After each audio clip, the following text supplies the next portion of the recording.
Bonjour, que la paix de Dieu soit avec vous. Je voudrais vous entretenir aujourd'hui sur la Semaine Sainte, car elle commence aujourd'hui, c'est le jour des rameaux, et le jour des rameaux est important parce que ce jour nous met en garde contre de très importants rendez-vous que nous pourrions rater. D'ailleurs, comme ce peuple, à l'époque où Jésus est venu parmi eux, ont raté ce rendez-vous. Et c'était la deuxième fois. Ce qui est important à retenir, c'est que l'apôtre Saint Jean consacre la moitié de son épître, et c'est unique, la moitié de son épître à cette Semaine Sainte. Je voudrais quand même commencer en vous donnant une illustration, une petite histoire. C'est l'histoire d'un jeune homme qui est amoureux et qui voudrait se proposer en mariage à une jeune fille. Il écrit une lettre parce qu'il doit quitter la ville. Il remet la lettre à son petit frère afin qu'il la poste. Seulement, son petit frère oublie. La lettre n'est jamais postée. La réponse ne vient pas. Ce jeune homme pense qu'elle ne doit pas être intéressée, donc le temps passe.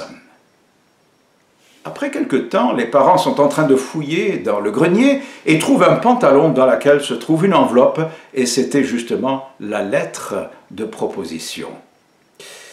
C'était un important rendez-vous qui a été raté à cause de cela. Mes amis, Jésus-Christ arrive, il nous donne rendez-vous, c'est précisé par les prophètes, avec exactitude. D'ailleurs, Daniel prophétise le retour justement de Jésus-Christ et il dit que ça sera en 483 jours exactement. Et cette prophétie se réalise avec précision. Maintenant, si vous voulez faire le calcul, sachez c'est un autre calendrier qui est utilisé ici, car il y avait plus d'un calendrier à l'époque. Mais voyez l'exactitude avec laquelle Dieu nous avertit de son plan. Seulement combien de nous lisons la prophétie pour savoir ce qu'il en est? Il faudrait pour ne pas rater les rendez-vous. Donc il vient en tant que prophète et il prophétise son retour.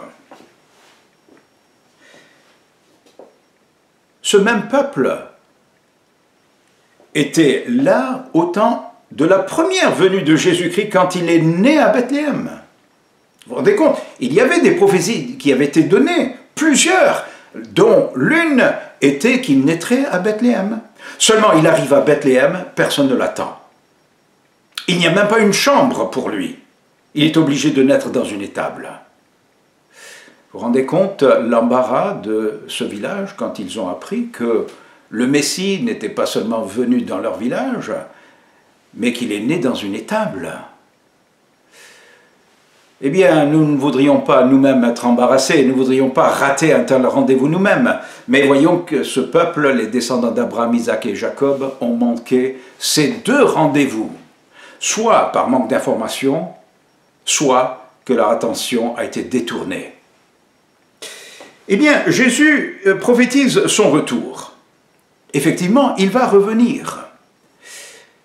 Il va revenir deux fois. La première fois, il revient en paix. La deuxième fois, il revient en juge. La première fois, c'est celle dont il parle quand il dit à ses disciples lors de l'ascension « Je vais vous préparer une place afin que là où je suis, vous y soyez aussi ». Mais la deuxième nous est relatée par l'apôtre Jean, encore une fois, quand il dit « Puis je vis le ciel ouvert », c'est dans l'Apocalypse. « Et voici parut un cheval blanc », un cheval. Celui qui le montait s'appelle fidèle et véritable, il s'agit de Jésus-Christ, et il juge et combat avec justice. Non, mes amis, je ne veux pas rater ce premier rendez-vous, vous ne voulez pas le rater non plus. Soyons prêts pour ce rendez-vous où Jésus revient pour prendre les véritables chrétiens avec lui dans son paradis. Alors nous pourrions être chrétiens par convenance, ou nous pourrions être chrétiens par conviction. À l'époque de Jésus, ces gens étaient croyants par convenance. Mais quand tout à coup c'était beaucoup plus populaire cette même semaine de crier « Crucifie-le » crucifie-le, eh bien, ils se sont ajoutés à cette foule. Seulement, oui, ils n'étaient pas de vrais croyants. Alors, soyons prêts pour le retour de Jésus-Christ, pour les vrais croyants, ceux qui sont croyants par conviction. Je vous remercie, que Dieu vous bénisse. Amen.